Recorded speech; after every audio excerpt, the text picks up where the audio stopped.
नमस्कार बच्चों, कैसे हैं आप सब। आशा करती हूँ आप सभी अच्छे होंगे, स्वस्थ होंगे, खुश होंगे और अपनी पढ़ाई भी अच्छे से कर रहे होंगे। जैसा कि आप सभी जानते हैं, मैं हूँ आपकी हिंदी की अध्यापिका और मैं स्वागत करती हूँ आप सभी का आईसीटी वर्चुअल क्लासरूम में। और आज हम यहाँ पर एकत्रित हुए हैं पढ़ने के लिए क्लास 8 की हिंदी। क्लास 8 की हिंदी में हम यहाँ पर पढ़ रहे हैं अपना फर्स्ट चैप्टर, जिसका नाम है लाख की चूड़ियां। और जो चैप्टर लिया गया है हमारी वसंत पाठ्य पुस्तिका भाग 3 से। तो देखिए, हमने यहाँ पर अभी फर्स्ट चैप्टर ही स्टार्ट किया है, जिसमें हमने यहाँ पर जो चैप्टर पढ़ा है उसका नाम है लाख की चूड़ियां। और ये चैप्टर जो है, आप देख रहे हैं लाख की चूड़ियां, ये पूरा जो पार्ट है, जो आधुनिक हमारा आधुनिकरण हो रहा है, जो ये मशीनी युग आ रहा है। आप देख रहे हैं कि आजकल जितने भी हमारे कल कारखाने हैं, इनमें सब सारा काम जो है मशीन से होता है, सारी चीजें जो है मशीन से होती है। आप अपने घर पर देखिए, घर पर भी देखिए, आजकल आपके पास कपड़े धोने की मशीन है, आजकल आपके पास बर्तन धोने की मशीन है, आजकल आपके पास मिक्सी, यानी कि जिसमें आप ग्राइंड करते हैं, चॉप करते हैं, मिक्स करते हैं, ग्राइंडर, जूसर, मिक्सर, ये सारी इन सब चीजों के लिए आपके पास मशीन है। और देखिए, हर वो चीज जो आपके काम को इजी बनाती है, आपके काम को आसान बनाती है, वो क्या है? मशीन है। ठीक है ना। तो आपने देखा होगा कि इस मशीनी युग ने, ये आपके लिए तो अच्छा है, यानी कि कुछ चीजों के लिए अच्छा है, लेकिन कुछ चीजों के लिए काफी ज्यादा एक तरह से बुरा भी है। तो जैसे मैंने यहाँ पर बताया कि ये चैप्टर जो है, इसका नाम है लाख की चूड़ियां। और इसमें एक बदलू है जो कि लाख की चूड़ियां बनाने का काम करता है। और लाख की चूड़ियां आपने देखी होंगी, जो राजस्थान का जो एरिया है, वहां पे जो है बहुत ज्यादा फेमस होती है और काफी ज्यादा सुंदर लगती है पहनने में। और काफी अच्छा उसमें डिजाइन, कलर, अलग अलग रंगों में वो मिलती है। तो ये चीजें जो है पहले से ग्राम उद्योग में आता था, जो गांव के लोग होते थे, कुटीर उद्योग में आता था। एक तरह से ये वो लोग करते थे, मतलब लोगों का ये पैतृक पेशा हुआ करता था कि पहले उनके पिताजी ये काम करते थे, फिर उनके दादाजी ये काम करते थे, फिर उनके पिताजी ने किया, फिर उनके बच्चे कर रहे हैं, फिर उनके बच्चे करेंगे, फिर उनके बच्चे करेंगे। तो ये एक पैतृक पेशा था। लेकिन इस मशीनी युग ने आज जो है लाख की चूड़ियों की जगह पर लोग कांच की चूड़ियां पहनना पसंद करते हैं, कांच की रंग बिरंगी चूड़ियां पसंद करते हैं। तो ये सारी चीजें कहाँ बनती हैं? ये सारी चीजें बनती हैं आपकी फैक्ट्रीज में, मिल्स में। किससे? मशीनों से। जो लाख की चूड़ियां बनाने का काम होता था, वो प्रॉपर हाथ से किया जाता था, ट्रेडिशनल तरीके से किया जाता था, पारंपरिक तरीकों से किया जाता था। और उस टाइम पर उसकी काफी ज्यादा मांग भी हुआ करती थी। तो यहाँ पर आपने देखा, जो बदलू है वो किस तरह से जो है लाख की चूड़ियां बनाने का काम करता है। लेखक ने अपने बारे में बताया है कि जब वो अपने मामा के गांव जाते थे, तो किस तरह से वहां पर वो अपना ज्यादातर टाइम जो है बदलू का जो एक तरह से बदलू काका के पास वो ज्यादातर टाइम स्पेंड करते थे। और आप देख रहे हैं कि किस तरह से वो चूड़ियां बनाने का काम करते हैं। ये देखिए, यहाँ पर अलग अलग तरह के उन्होंने सांचे रखे हुए हैं। ये देखिए, ये अलग एक जो गोल मुदगर के आकार का ये उनका सांचा है, जिसमें वो चूड़ियों को डालते हैं। बिल्कुल जो लाख है उसको गर्म करते हैं। यहाँ पर आप देखेंगे कि उसकी जो है भट्टी भी यहाँ पर लगी हुई है, और उसके बाद यहाँ पर लाख रखा हुआ है, और फिर उसको वो इस तरह से करके ये जो शेप, जिस साइज का बनाना है उसका शेप वो देता है। अलग अलग तरह के उसके पास रखे हुए हैं सांचे, और फिर वो उनमें रंग करता है, और इस तरह से उन पर फिर डिजाइन निकालता है, और अलग अलग तरह से वो उसको सुंदर सुंदर आकार व कलर देता है, रंग देता है। तो यहाँ पर लेखक कहते हैं कि उनका जो, जब वो नानी के पास जाते थे, अपने मामा के गांव जाते थे, तो वहां पर उनका ज्यादातर टाइम जो है बदलू के वहां पर ही बीतता था। वो अपने दिन का समय जो है बदलू की दुकान, बदलू का जो बनाने का, लाख की चूड़ियां बनाने की जो जगह थी, तो और नीम के वृक्ष के नीचे उसका एक पुराना जो है सहन था, वहीं पर बैठकर वो लाख की चूड़ियां बनाने का काम करता था। वहीं पर भट्टी दहकती रहती थी, जिसमें वो बार बार लाख पिघलाया करता था। तो हमने देखा यहाँ पर कि किस तरह से जो बदलू है वो बहुत ज्यादा खुश है अपने काम से और उस टाइम पे जो है उसका एक वस्तु विनिमय का जो तरीका था, यानी कि जो चीजों को बेचने का, यानी कि जब वो लाख की चूड़ियां बनाता था तो चूड़ियों को जो बेचने का काम था वो किस तरह से था, वो पैसों से नहीं बल्कि वस्तु विनिमय करता था। वो उस टाइम पे चलती भी ऐसे ही थी चीजें कि कोई चीजें अगर आप बना रहे हैं, अगर आप दूसरे को देते हैं उस चीज को, अगर दूसरे से आप कुछ खरीदते हैं तो सामान के बदले सामान दिया जाता था, रुपए पैसे का मोल भाव नहीं होता था।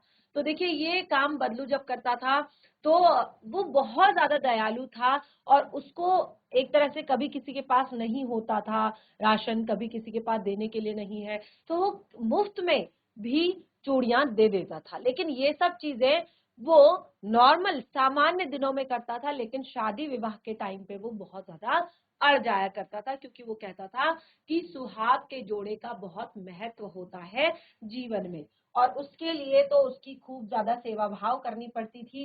यानी कि उसके लिए उसको और उसकी पत्नी को कपड़े देने पड़ते थे, उसको पगड़ी देनी पड़ती थी, उसको बहुत सारा अनाज, मिठाइयां वगैरह, पैसे वगैरह देने पड़ते थे। तो इस तरह से जो है वो क्या करता था, वो बहुत ज्यादा अड़ जाता था। यानी कि यही टाइम होता था जब वो पैसा, कपड़ा और अन्न जो है अपनी मर्जी से कमा सकता था। तो यहाँ पर वो कहते हैं लेखक कि वो मुझसे घंटों बात किया करता था और मुझसे शहर के जीवन के बारे में पूछा करता था। और वो कहता उसको सबसे ज्यादा चिढ़ अगर किसी चीज से थी तो वो थी कांच की चूड़ियों से, और वो मजाक भी बनाता था। यानी कि जब लेखक उसको बताते थे कि जो शहर में ज्यादातर जो औरतें होती हैं वो कांच की चूड़ियां पहनती है, तो वो कहता था कि शहर की औरतों के तो क्या कहने, वो तो अपने मर्दों का हाथ पकड़कर सड़कों पर भी घूमती हैं और लला फिर उनकी कलाइयां भी तो नाजुक होती है ना, यदि वो लाख की चूड़ियां पहन लेंगी तो उसमें मोच ना आ जाएगी। तो इस तरह से वो कहते थे और फिर वो लेखक की काफी आव भगत करते थे। और फिर ये टाइम जो है एक समय के लिए ही रहा, यानी कि लेखक जब छोटे थे वो तभी तक अपने नानी के, अपने मामा के गांव जा पाए और कुछ टाइम बाद जो है उनके पापा का जो ट्रांसफर है, उनके पापा की बदली जो है किसी और शहर में हो गई और 8 से 10 वर्षों के एक लंबे समय तक वो अपने मामा के गांव नहीं जा पाए। और फिर जैसे जैसे मैंने आपको बताया कि क्लासेस बढ़ती हैं तो हम फिफ्थ सिक्स तक, फोर्थ फिफ्थ तक हम एक तरह से हम कहीं पर आ जा सकते हैं, छुट्टी मार सकते हैं, लेकिन सिक्स क्लास के बाद हमारी पढ़ाई टफ हो जाती है, हमें सीरियस होना पड़ता है पढ़ाई के लिए और उसमें मन लगाकर पढ़ना होता है। तो लेखक के साथ भी यही हुआ कि उनके पिताजी की बदली भी हो गई थी काफी दूर शहर में और ऊपर से उनकी क्लासेस भी बढ़ गई थी। तो लगभग 10 सालों तक वो अपने नानी के, अपने मामा के गांव नहीं जा पाए। और वो कहते हैं कि जब मैं वापस वहां गया तो मैं इतना बड़ा हो चुका था कि अब लाख की गोलियों में मेरी रुचि नहीं रही थी। तो जैसे मैंने कहा ना कि वो दिन भर बदलू काका के पास बैठे रहते थे, तो वो इसलिए बैठे रहते थे क्योंकि वो छोटे थे और जो भी लाख बचती थी वो उससे उनको रंग बिरंगी गोलियां बनाकर दे दिया करते थे, जिससे वो खेलना बहुत ज्यादा पसंद करते थे।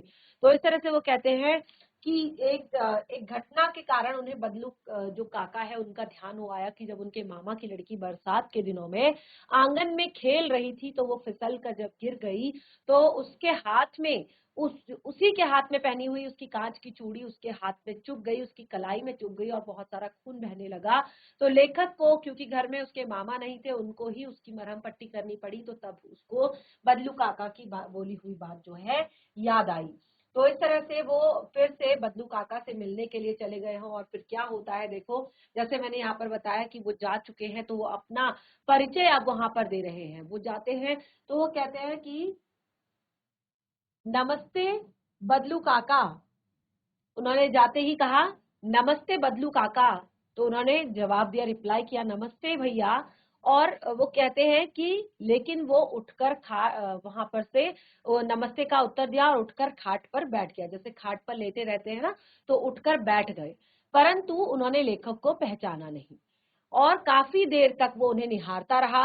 और फिर जब उन्होंने अपना परिचय दिया कि काका मैं हूं जनार्दन, मैं हूं जनार्दन, तो लेखक कहते हैं जब उन्होंने अपना नाम बताया तो भी शायद वो अपने स्मृति पटल पर, यानी कि जो होता है ना हमारी याददाश्त जो होती है उस पर वो विचार कर रहे थे कि ये कौन है, सोचने की कोशिश कर रहे थे और एकदम फिर बोल पड़े कि आओ आओ लला, बैठो, बहुत दिन बाद गांव आए हो इधर। फिर उन्होंने बताया कि क्यों वो इस तरफ नहीं आ पाए और ये उन्होंने बताया। फिर उन्होंने कुछ देर शांति रही और फिर जब उन्होंने देखा कि आसपास वो सब चीजें कुछ भी नहीं है जो पहले हुआ करती थी, ना वो मचिया वहां पर है, ना वो भट्टी वहां पर है जिस पर जो है बदलू काका काम किया करते थे और जो लाख की चूड़ियां बनाया करते थे। तो उन्होंने ये पूछा, आजकल काम नहीं करते काका? तो लेखक कहते हैं, जब मैंने ये पूछा कि काका आजकल आप काम नहीं करते, तो कहते नहीं लला, काम तो कई साल हो गए बंद हुए, मेरी बनाई चूड़ियों को अब कोई पूछे तब तो। गांव गांव में कांच का प्रचार हो गया है। कुछ देर तक तो वो चुप रहे, फिर बोले, मशीनी युग है ना लला। तो जैसे मैंने आपको बताया ना कि जो ये मशीनी युग है, ये जितना ज्यादा अच्छा हमारे लिए जो है, जितना ज्यादा ये हमें सुविधाएं दे रहा है, जितना ज्यादा हमें ये जल्दी से काम करता है, उतना इसने काफी लोगों को एक एक तरह से उनका जो रोजगार है, उनका जो परिवार के भरण पोषण का जो उनके जीवनचर्या का जो उनकी आजीविका का जो स्रोत है उसको बंद कर दिया है। तो यहाँ पर देखिए उन्होंने कहा कि मेरी बनाई हुई चूड़ियों को अब कोई नहीं पहनता, गांव गांव में कांच का प्रचार हो गया है। कुछ देर चुप रहने के बाद फिर कहता है, मशीनी युग है ना लला, आजकल सब काम मशीन से होता है, खेत भी मशीन से जोते जाते हैं। आपने देखा होगा कि एक टाइम पर हमारे पहाड़ों में जो खेती की जाती थी, पहाड़ों में क्या शहर में भी जो खेती की जाती थी, वो प्रॉपर जो बैल होते थे उनके कंधे पर जुआ जो होता है उसको रखकर उससे जो है खेत जोता जाता था। यानी कि प्रॉपर तरीके से जो है ये काम होता था। लेकिन आप देखेंगे आजकल पहाड़ों पे भी ट्रैक्टर से खेतों की जुताई की जाती है, खेतों को खोदा जाता है, खेतों को बीज बोने योग्य बनाया जाता है। तो यानी कि एक तरह से जो जिन लोगों का ये रोजगार था, कामकाज था, आपने देखा होगा पहले के टाइम पे लोगों के पास दो दो जोड़ी बैल हुआ करते थे और उनको खिलाना पिलाना, उनके लिए मेहनत करना, ये लोगों का काम हुआ करता था। आजकल के टाइम में किसी के पास एक बैल भी नहीं है। तो इस तरह से मशीनी युग है लला, आजकल सारा काम मशीन से होता है, यहाँ तक खेत भी मशीन से जोते जाते हैं। और फिर कांच की चूड़ियां सुंदर भी तो होती हैं, लाख में यह कहाँ संभव। तो देखिए ये चीजें अब वो अपने आप को सेटिस्फाई करने के लिए, अपना मन रखने के लिए वो कह रहे हैं कि कांच की चूड़ियों में सुंदरता भी तो होती है और ये लाख में कहाँ संभव है। लेकिन कांच बड़ा खतरनाक होता है, बड़ी जल्दी टूट जाता है, लेखक ने कहा। लेखक कहते हैं, उन्होंने जो अभी अभी उनके साथ इंसिडेंट हुआ था वही चीज उन्होंने शेयर की। वो कहते हैं कि कांच तो बड़ा खतरनाक होता है, बहुत जल्दी वो टूट जाता है और फिर नाजुक भी होता, और ये कहते कहते कि वो नाजुक भी होता है।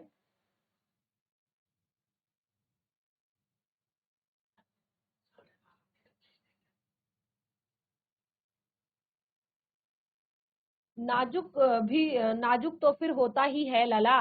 कहते कहते उसे खांसी आ गई और वो बहुत देर तक खांसता रहा। मुझे लगा कि उसे दमा है और अवस्था के साथ साथ उसका शरीर भी अब ढल चुका है। यानी कि अब 10 वर्ष का समय है, अगर वो उस टाइम पे लगभग 35-40 साल का भी रहा होगा तो अब वो 50 साल का हो चुका है। तो उसके हाथों और माथे पर नसें जो है उभर आई थी। जाने कौन सी शंका, जाने कैसे उसने मेरी शंका भांप ली और बोला, दमा नहीं है मुझे, फसली खांसी है, यही 2 महीने से आ रही है, 10-15 दिन में ठीक हो जाएगी। लेखक कहते हैं, मैं चुप रहा। मुझे लगा उसके अंदर कोई बहुत बड़ी व्यथा छिपी हुई है। यानी कि जिस तरीके से वो बात कर रहे थे ऐसा लग रहा था कि बहुत दर्द जो है, बहुत दुख जो है उनके अंदर छिपा हुआ है, बहुत बड़ी व्यथा उनके अंदर छिपी हुई है।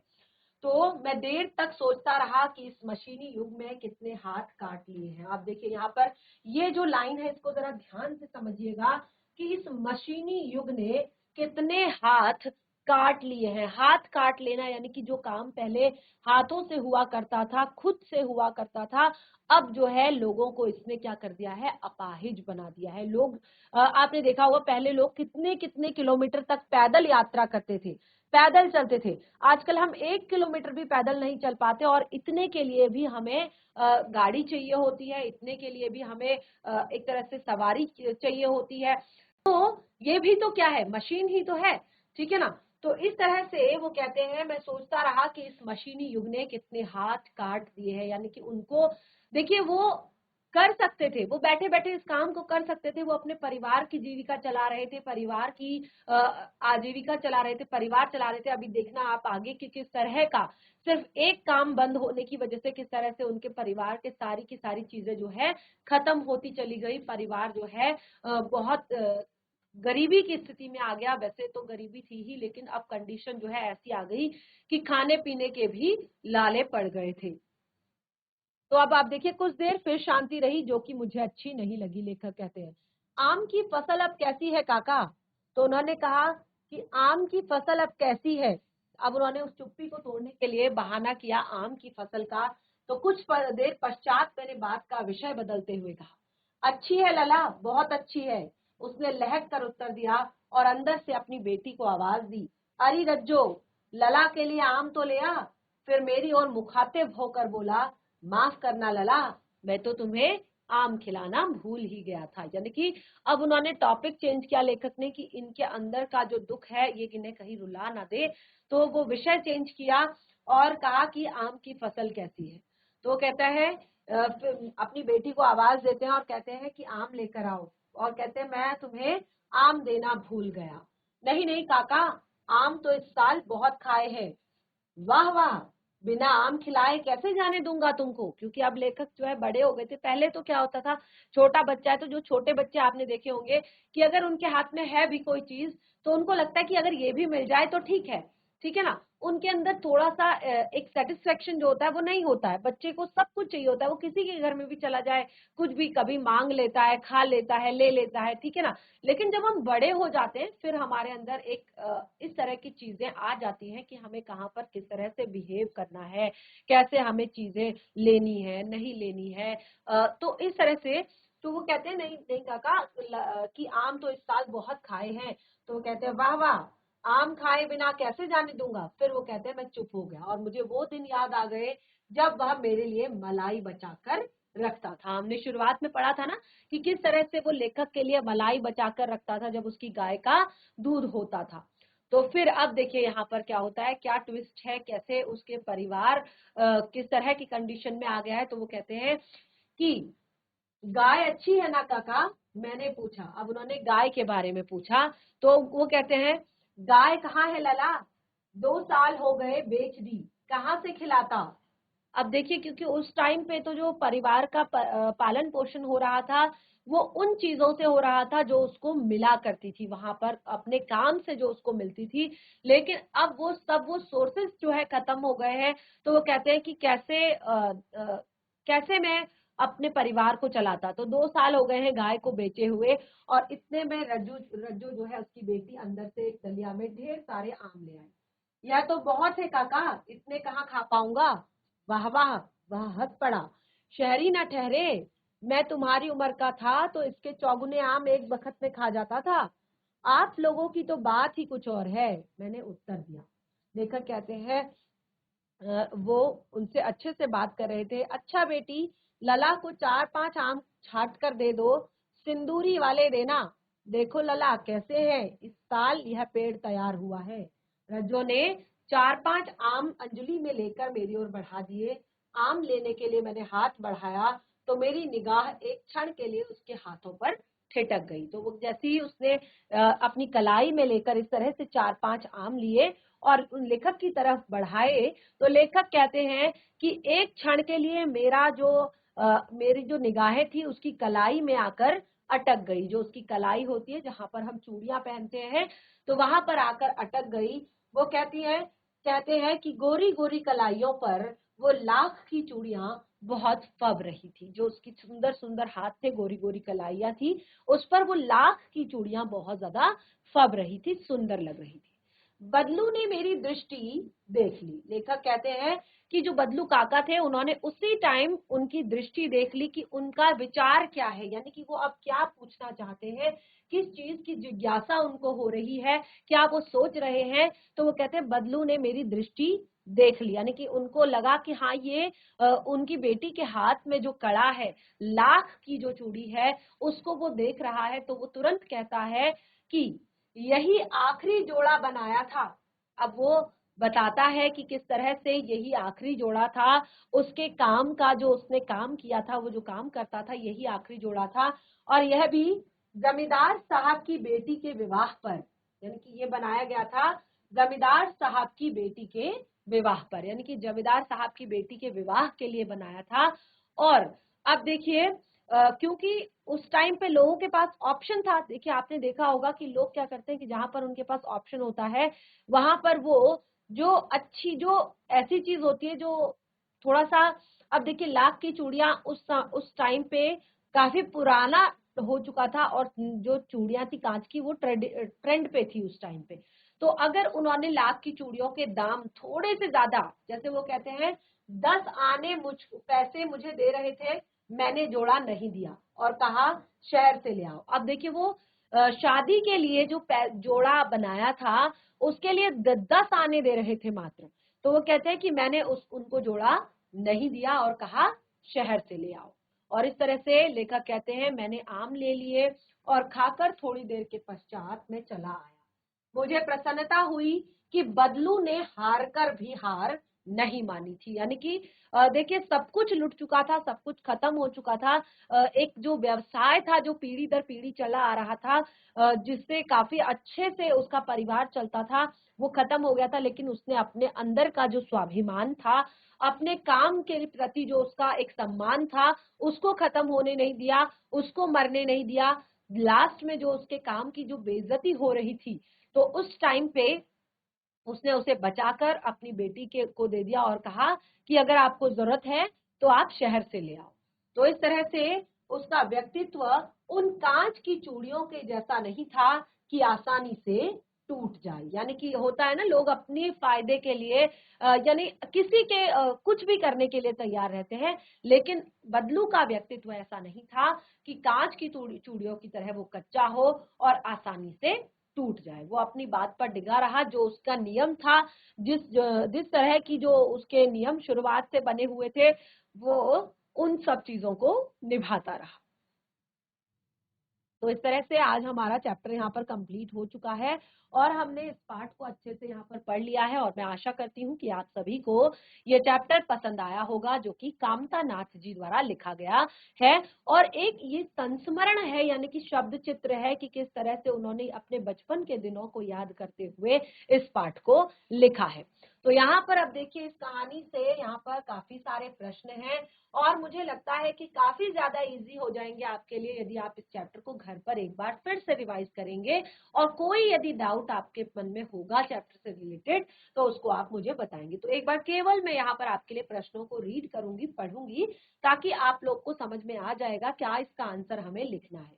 बचपन में लेखक अपने मामा के गांव चाव से क्यों जाता था, और बदलू को बदलू मामा ना कहकर बदलू काका क्यों कहता था। तो देखिए यहाँ पर आपको पता है कि क्यों लेखक अपने गांव, अपने मामा के गांव चाव से जाता था, क्योंकि वहां पर वो बच्चे थे और बच्चों को तो अपने खेलने की चीजों से प्यार होता है। तो वहां पर वो बदलू काका का जो मचान था, वहां पर वो जाते थे जहां पर वो लाख की चूड़ियां बनाया करते थे, और वो उन्हें हर बार रंग बिरंगी लाख की चूड़ियां देते थे, जिससे वो बहुत ज्यादा खुश हो जाते थे।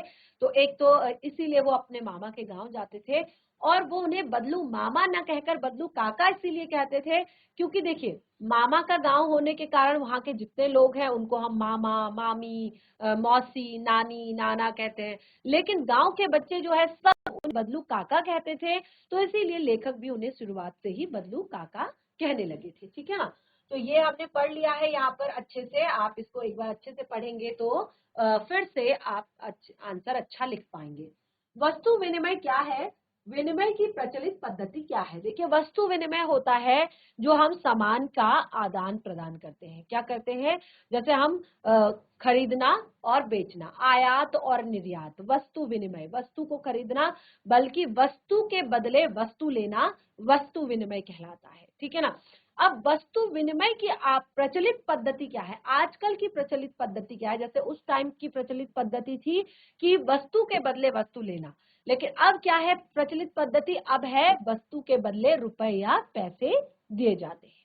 ठीक है ना। मशीनी युग ने कितनों के हाथ काट दिए हैं, इस पंक्ति में लेखक ने किस व्यथा की ओर संकेत किया है। जो आधुनिक मशीनी युग है, कितने सारे लोगों की आपने देखा होगा, आजकल भी जितनी जो फैक्ट्रीज होती हैं, यहाँ पर भी पहले जो है काफी सारे वर्कर काम किया करते थे। आपने देखा होगा कि केवल बनाने से नहीं, इवन पैकेजिंग होती है जो सामान की, उसके लिए भी हजारों जो है वर्कर्स रखे जाते थे, सामान की पैकेजिंग के लिए, उसकी क्वालिटी चेक के लिए, उसके अलग अलग चीजों के लिए। लेकिन आज आपने देखा होगा, अगर आप चाहेंगे तो मैं आपको कुछ वीडियोस भी यहाँ पर दिखाऊंगी कि किस तरह से होता है।